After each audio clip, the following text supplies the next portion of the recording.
안녕하세요. 지호석 선생님입니다. 오늘은 확률의 곱셈 정리에 대해서 이야기해 보도록 하겠습니다.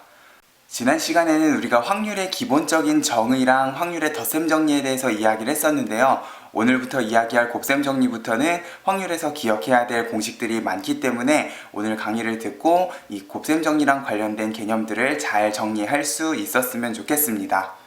일단 우리가 곱셈 정리에 대해서 이야기를 하기 전에 교과서를 보면 조건부 확률이라는 개념이 먼저 나오게 되는데, 일단 그 이유부터 간단하게 먼저 설명을 좀 해보면,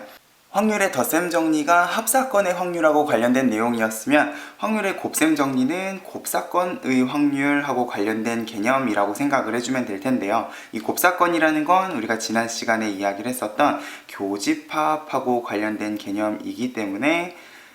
결국 곱사건의 확률이라는 거는 교집합의 확률이라고 생각을 해줄 수가 있을 거예요. 근데 우리가 경우의 수에서 두 사건이 동시에 일어나는 경우에는 경우의 수들끼리 곱하기 계산을 해줄 수 있다라고 이야기를 했었는데, 확률 단원에서는 단순히 경우의 수끼리만 곱하는 게 아니라 우리가 전체 경우의 수까지 고려를 한 확률끼리 곱하기 계산을 해야 되다 보니까 단순하게 그냥 A가 일어날 확률, B가 일어날 확률을 곱하기만 해가지고는 두 사건이 동시에 일어날 확률에 대해서 이야기를 해줄 수가 없기 때문에 우리가 일단 먼저 이 곱셈 정리라는 걸 이야기하기 전에 조건부 확률이라는 걸 먼저 이야기를 하게 됩니다.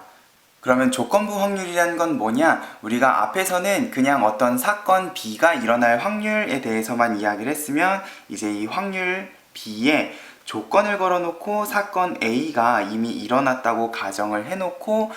사건 B가 일어날 확률을 구하게 될 거예요. 해서 B가 일어날 확률이기는 한데 사건 A가 이미 일어났다는 가정을 걸어놓은 조건부 확률을 이제 앞으로 이렇게 B가 일어날 확률 오른쪽에다가 짝대기를 그어놓고 A를 전제 조건으로 걸어 놓는다는 거죠. 우리가 집합단원에서도 조건제시법을 이용을 해서 어떤 집합을 나타낼 때 이렇게 짝대기를 그어놓고 오른쪽에다가 해당 원소의 조건을 적어놨듯이 확률에서도 똑같이 짝대기를 그어놓으면 이 오른쪽은 B가 일어나기 전에 이미 일어나 버린 전제 조건이라고 생각을 하고 B가 일어날 확률에 대해서 이야기를 할 거라는 거예요.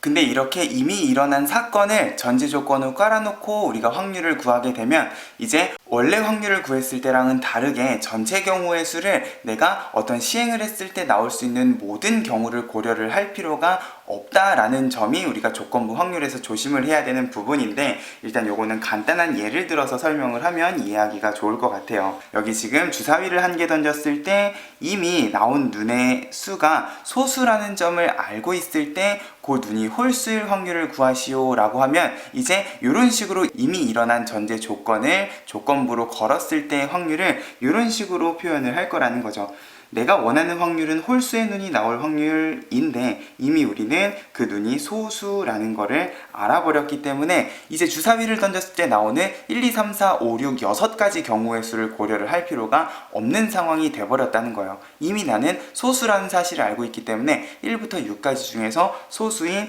2랑 3이랑 5 세 가지 중에서만 생각을 해주면 된다는 거죠. 결국 이미 일어난 소수 세 가지 중에서 내가 원하는 홀수의 눈은 이제 1도 제외를 하고 요 안에서 홀수가 나오는 3이랑 5 두 가지 경우의 수, 이런 식으로 우리가 전체 경우의 수를 6가지라고 이야기를 하지 않고 이미 일어난 사건을 전체 경우의 수로 대체를 해서 우리가 조건부 확률을 구해주게 됩니다. 해서 사건 A가 이미 일어났다고 가정을 해버리면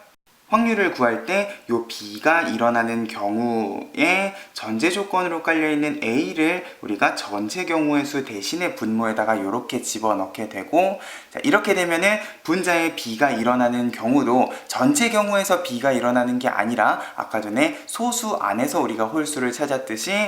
이미 일어난 사건 A 안에서 B가 일어나는, 결국 A, B가 동시에 일어났을 때 얘네들이 겹치는 경우만 우리가 그 사건의 경우의 수라고 생각을 해서 NA분의 NA 교집합 B의 형식으로 조건부 확률을 계산을 한다는 거죠. 자, 근데 그렇다고 해서 우리가 주사위를 던졌을 때 나오는 전체 경우의 수가 3가지인 거는 아닐 거기 때문에 주사위를 던지면 1부터 6까지의 수는 나오기 때문에 자, 요 상황 안에서도 우리가 주사위를 던졌을 때 생각할 수 있는 모든 경우의 수는 있겠죠. 그러면 여기 있는 분수식에 내가 분모 분자에다가 똑같이 전체 경우의 수, 실제로 존재를 하는 전체 경우의 수 NS를 똑같이 나눈다고 생각을 하면 분모는 분모대로, 분자는 분자대로 우리가 각각의 경우의 수를 확률로 고쳐서 생각을 해줄 수도 있을 거예요. NS분의 NA는 A가 일어날 확률, 그리고 NS분의 A 교집합 B가 일어날 경우의 수는 A 교집합 B의 확률이라고 생각을 하면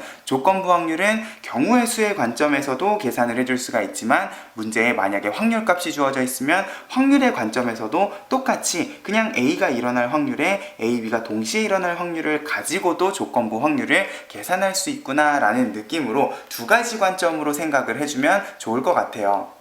해서 우리가 조건부 확률하고 관련된 문제를 제일 처음에 보게 될 텐데 그때마다 생각을 해줘야 되는 건 일단 우리가 앞단원에서도 이제 확률은 집합의 관점에서 이야기를 할 거다. 지난 시간에 합집합하고 관련된 개념이랑 합사건이랑 연결을 시켰고 여기도 보면은 동시에 일어나는 교집합의 확률도 들어가 있기 때문에 이제 우리가 확률 계산을 할 때 집합의 관점에서 합집합, 교집합 혹은 여집합까지 포함을 한 집합 기호들을 확률 기호로서 정의를 해서 문제를 푸는 문제들이 일단 제일 처음 등장을 하게 될 겁니다. 그래서 주어진 확률들을 집합의 관점에서 사건을 해석해서 집합의 원소의 개수 관점으로 문제를 푸는 연습을 첫 번째로 하게 될 거고 그 다음에 우리가 실제로 조건부 확률 계산을 할 때에 문제에 경우의 수가 주어져 있는가 아니면 확률값이 주어져 있는가를 가지고 우리가 경우의 수를 바로 구할 수 있는 거면 조건부 확률을 경우의 수의 관점에서 생각을 해줄 수도 있을 거고 만약에 문제에 경우의 수가 아니라 그냥 확률값이 주어지더라도 여기 있는 식을 우리가 충분히 확률로 고쳐서도 생각을 해줄 수가 있기 때문에 확률값의 관점에서도 우리가 이 조건부 확률 계산을 하는 연습들을 해주면 좋을 것 같아요. 마지막에 나와 있는 이 시간 순서가 바뀐 조건부 확률은 우리가 조건부 확률 문제를 일단 충분히 기본 문제부터 연습을 하고 그 다음에 우리가 곱셈 정리랑 같이 보게 될 건데 일단 요거는 오늘 강의에서는 따로 다루지 않고 선생님이 나중에 토요 꿀팁이라던가 아니면 블로그에 따로 요 시간 순서가 바뀐 조건부 확률에 대해서는 정리할 수 있는 시간을 가져보도록 하겠습니다. 그럼 이 조건부 확률의 관점에서 확률의 곱셈 정리를 어떻게 해석을 해줘야 되는가? 우리가 조건부 확률을 정의하는 과정에 분자 부분을 보면 A, B가 동시에 일어나는 곱사건의 확률이 포함이 되다 보니까 여기 있는 식을 내가 요 A, B가 동시에 일어나는 교집합의 확률의 관점에서 다시 정리를 해보면 자, 여기에는 양변에 내가 PA를 곱했을 때 PA, A가 일어날 확률에 B가 일어날 확률은 그냥 B가 일어나는 확률이 아니라 A를 전제 조건으로 하는 조건부 확률이 이렇게 곱해지게 된다는 거예요. 결국 A, B가 동시에 일어나는 확률을 구할 때 우리가 그냥 A가 일어날 확률, B가 일어날 확률을 곱하는 게 아니라 A가 일어났으면 B는 항상 A를 전제 조건으로 하는 조건부 확률을 곱해야지만 우리가 A, B가 동시에 일어날 확률을 구할 수가 있다라는 느낌으로 해석을 해줘야 된다는 거죠. 그럼 반대로 A가 일어날 확률인데 B를 전제 조건으로 하는 조건부 확률을 생각을 해봐도 이 경우에도 일단 전제 조건인 B를 전체 경우의 수라고 생각을 하는 B가 일어날 확률에 결국 B 안에서 A가 일어나는 것도 A, B가 동시에 일어나는 교집합의 확률일 거기 때문에 마찬가지로 A 교집합 B를 포함한 이런 조건부 확률에 대해서 내가 A, B가 동시에 일어날 확률은 B가 일어날 확률에 A는 B를 전제 조건으로 하는 조건부 확률을 곱하는 식으로 정리가 되게 될 겁니다. 결국 선생님이 첫 번째 줄에 적어놨던 A, B가 동시에 일어나는 확률은 A가 먼저 일어나게 되면 B는 항상 A를 전제 조건으로 하는 조건부 확률, B가 먼저 일어났으면 A는 B가 이미 일어났다는 전제 조건을 깔아놓은 조건부 확률을 곱해야지만 A, B가 동시에 일어날 확률을 구할 수가 있다라는 느낌으로 확률의 곱셈 정리를 기억을 해줘야 될 거예요.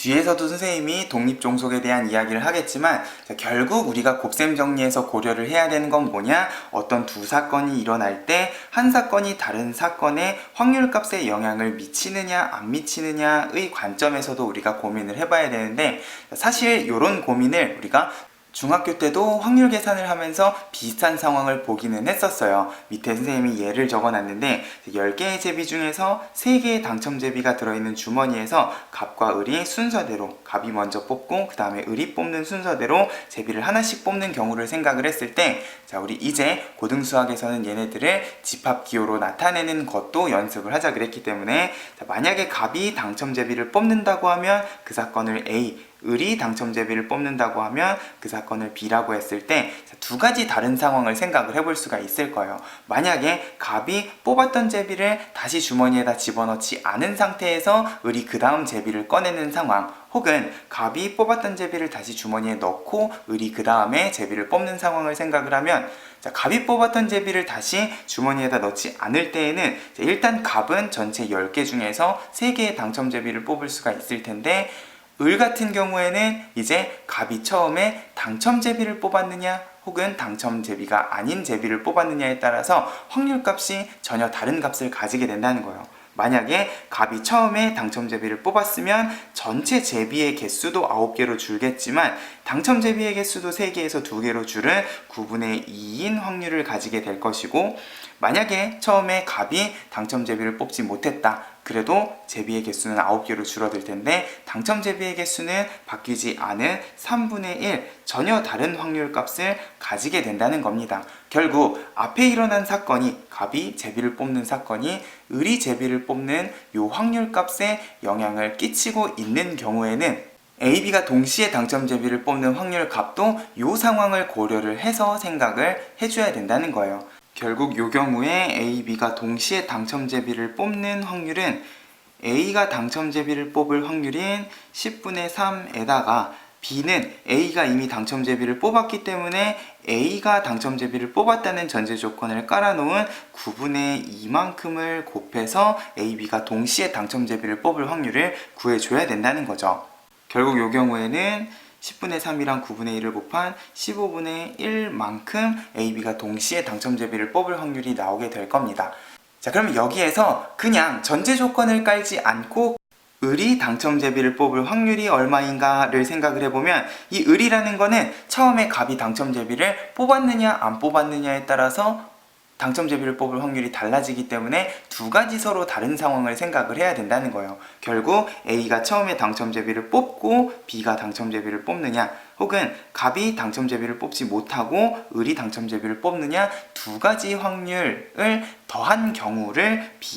을이 당첨 제비를 뽑을 확률이라고 생각을 해줘야 되면, 이 경우에는 우리가 아까 전에 계산을 했던 A가 당첨 제비를 뽑고 B는 A가 당첨 제비를 뽑았다는 전제 조건을 깔아놓은 조건부 확률을 구해줘야 될 거고, 만약에 갑이 당첨 제비를 뽑지 못했다. 그러면 을은 갑이 당첨 제비를 뽑지 못한 조건을 걸어 놓은 조건부 확률을 구해줘야 되다 보니까 전체 확률 값이 이런 식으로 계산이 되게 될 거예요. 아까 전에 우리가 계산을 했던 A, B가 동시에, 갑, 을이 동시에 당첨 제비를 뽑는 확률에다가 갑은 당첨 제비를 뽑지 못하고 을만 당첨 제비를 뽑는 이 두 가지 상황이 을이 당첨 제비를 뽑을 수 있는 일반적인 모든 상황일 거기 때문에 이렇게 계산을 해서 얘는 10분의 3이구나 라는 식으로 계산을 해주면 될 거라는 거죠.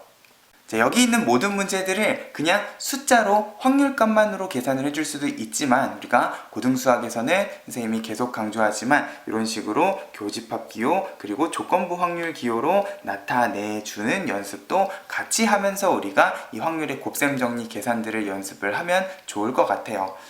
자, 그리고 갑이 만약에 뽑았던 제비를 다시 주머니에 넣는 상황을 생각을 하면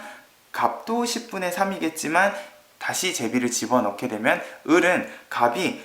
당첨 제비를 뽑아서 다시 집어넣으나 당첨 제비를 뽑지 못하고 집어넣으나 결국 뽑을 수 있는 확률은 전체 10개 중에 3개 확률값이 변하지 않는 상황도 분명히 존재를 할 겁니다. 그리고 이 경우에는 그냥 A, B가 동시에 당첨 제비를 뽑을 확률이 A가 당첨 제비를 뽑을 확률 10분의 3에 B는 어떤 상황에서도 10개 중에 3개 확률값이 변하지 않을 거기 때문에 똑같이 10분의 3을 곱한 이번에는 100분의 9만큼의 확률값을 가진다 라는 느낌으로 생각을 해주면, 결국 곱셈 정리라는 거는 A, B가 동시에 일어나는 확률을 구할 때 두 사건이 여기처럼 영향을 끼치는가 혹은 끼치지 않는가를 고려를 해서 두 확률값을 어떻게 곱할 것인가를 고민하는 과정이 꼭 필요할 거예요. 해서 여기 있는 제비뽑기 문제에서도 우리가 확인을 할 수 있는 것처럼 두 사건이 영향을 끼치는 경우, 끼치지 않는 경우를 독립과 종속이라고 구분을 지을 겁니다. 그래서 독립사건이라는 거는 기본적으로 두 사건이 서로가 서로에게 영향을 끼치지 않는 어떤 사건이 일어나건 일어나지 않건 아까 전에 제비뽑기처럼 갑이 당첨제비를 뽑건 뽑지 않건 을이 당첨제비를 뽑을 확률이 어차피 제비를 집어넣으면 값이 변하지 않을 거기 때문에 이런 식으로 서로가 서로에게 영향을 끼치지 않는 사건을 우리가 독립사건이라고 이야기를 할 거고, 이 독립사건인 경우에는 우리가 동시에 일어날 확률을 구할 때 그냥 A가 일어날 확률, B가 일어날 확률을 곱하기만 해도 된다라는 느낌으로 생각을 해주면 될 거예요. 자, 그러면 여기에서 우리가 독립사건인 경우에 어떤 공식도 같이 생각을 해봐야 되느냐. 자, 결국 우리가 곱셈 정리라는 거는 조건부 확률에 의해서 여기 나와 있는 식은 항상 성립하는 식이라고 생각을 하면 결국 여기 있는 B가 일어날 확률이라는 거는 아까 전에 밑에다가도 선생님이 정리를 해놨지만 A가 일어난다는 전제 조건을 깔건 A가 일어나지 않는다는 전제 조건을 깔건 어떤 경우에도 확률값이 변하지 않고 그냥 P, B는 B가 일어날 확률을 따로 구해도 되는 그런 상황이다 라고 생각을 해주면 여기 나와 있는 것처럼 B에 A를 어떻게 전제 조건으로 깔아도 혹은 반대로 A가 일어날 확률을 구할 때 B가 먼저 일어나건 일어나지 않건 이 B가 일어날 확률과 A가 일어날 확률을 그냥 독립적으로 구해줄 수 있는 사건을 우리가 독립사건이라고 기억을 해주면 될 겁니다. 그리고 뽑았던 제비를 다시 주머니에 넣는 상황을 생각을 하면 이번에는 갑이 처음에 당첨제비를 뽑느냐 안 뽑느냐에 따라서 을이 당첨제비를 뽑을 확률이 달라지기 때문에 이런 일반적인 경우 서로가 서로에게 영향을 끼치는 두 사건을 우리는 종속사건이라고 이야기를 하게 될 거예요. 자, 이 경우에는 A를 전제 조건으로 깔았을 때나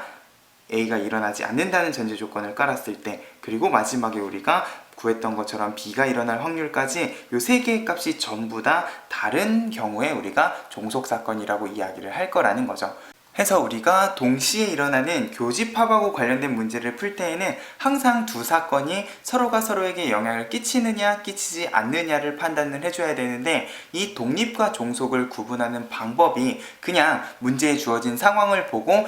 느낌만 가지고 판단을 하다 보면 이 독립과 종속이 구분이 잘 되지 않는 문제들이 있어요.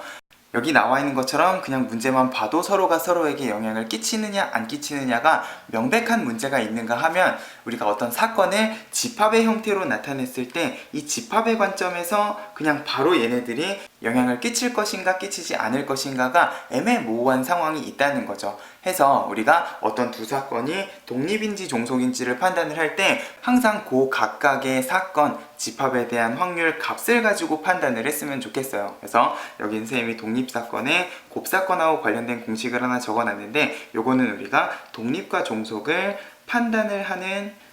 기준이라고 생각을 해줘도 좋을 것 같아요. 내가 어떤 사건 A, B를 집합으로 나타냈을 때 걔네 둘이 동시에 일어나는 교집합까지 집합으로 구할 수 있는 경우에 얘네 둘이 동시에 일어나는 확률 값을 구해보고 A는 A대로 일어날 확률, B는 B대로 일어날 확률을 독립적으로 구했을 때 얘네 둘이를 곱해서 동시에 일어날 확률이 나오면 아, 얘네는 독립사건이구나 라고 생각을 해주면 될 거고, 만약에 A가 일어날 확률하고 B가 일어날 확률을 따로 구했는데 걔네를 곱해서 동시에 일어날 확률하고 다른 값을 가지게 되면 아, 얘네 둘이는 서로가 서로에게 영향을 끼치는 종속사건이겠구나 라는 식으로도 우리가 독립과 종속을 판단을 해줄 수 있으면 좋겠다는 거죠. 해서 우리가 확률의 곱셈 정리랑 관련된 개념을 공부를 할 때 같이 기억해야 되는 조건부 확률, 그리고 두 사건이 독립인가 종속인가를 꼭 판단을 하면서 우리가 곱셈 정리랑 관련된 문제를 연습을 해야 될 텐데, 이렇게 우리가 독립사건까지 공부를 하고 나면 이 독립사건하고 배반사건을 헷갈려하는 학생들이 많아요. 그래서 쌤이 오른쪽에다가 배반사건하고 독립사건을 간단하게 비교를 해놨는데, 덧셈 정리에서 이야기했던 배반사건이라는 건 뭐냐면 애초에 교집합 동시에 일어나는 사건이 존재하지 않는, 집합으로 치면은 서로 소인 두 사건을 배반 사건이라고 이야기를 했어요. 근데 오늘 강의에서 이야기를 했던 독립사건이라는 거는 기본적으로 동시에 일어나는 곱사건이 있어야지만 우리가 얘를 A가 일어날 확률, B가 일어날 확률을 곱해서 비교를 해줄 수가 있기 때문에 기본적으로 독립사건은 교집합, 동시에 일어나는 사건이 존재하는 사건이다를 생각을 하면 당연히 이 배반사건하고 독립사건은 다른 사건이라는 것도 구분을 지어줄 줄 알았으면 좋겠다는 거죠. 만약에 두 사건이 배반 사건인 경우에 교집합이 애초에 존재하지 않기 때문에 A가 일어날 확률, B가 일어날 확률이 만약에 0이 아니다 라고 하면은 교집합은 분명히 존재를 해야 되기 때문에 교집합이 0이고 A, B가 일어날 확률이 있으면 얘네 둘이를 곱해서 교집합이 일어날 확률하고 다르기 때문에 기본적으로 배반인 두 사건은 종속사건이겠구나 라고 생각을 해줘야 될 거고요. 반대로 두 사건이 만약에 독립이다 라고 하면은 두 사건은 기본적으로 교집합이 있어야지만 우리가 독립종속에 대해서 이야기를 해줄 수가 있기 때문에 마찬가지로 A, B가 일어날 확률이 0이 아니면 독립인 사건은 절대로 배반 사건이라고 이야기를 해주면 안 될 거다라는 것도 조심을 하면서 우리가 덧셈 정리의 배반 사건과 곱셈 정리의 독립 사건은 전혀 다른 관계의 사건이라는 것도 기억을 해줄 수 있으면 좋겠습니다. 해서 우리가 확률의 곱셈 정리랑 관련된 여러 가지 문제를 풀다 보면 덧셈 정리 때랑은 다르게 되게 다양한 집합의 관점에서도 물어보고 조건부 확률이라던가 독립종속의 관점에서 여러 가지 문제들이 나올 거기 때문에 덧셈 정리 단원에서는 그냥 경우의 수 관점에서 확률 계산들을 했으면 이 곱셈 정리에서는 다양한 곱셈 정리랑 관련된 문제들도 같이 연습을 할 수 있었으면 좋겠고요. 개념적으로도 덧셈 정리보다는 훨씬 더 복잡한 개념들이 많이 나오기 때문에 이 개념적인 부분도 머릿속에 잘 정리를 해놓고 문제를 꼼꼼하게 연습을 할 수 있었으면 좋겠습니다.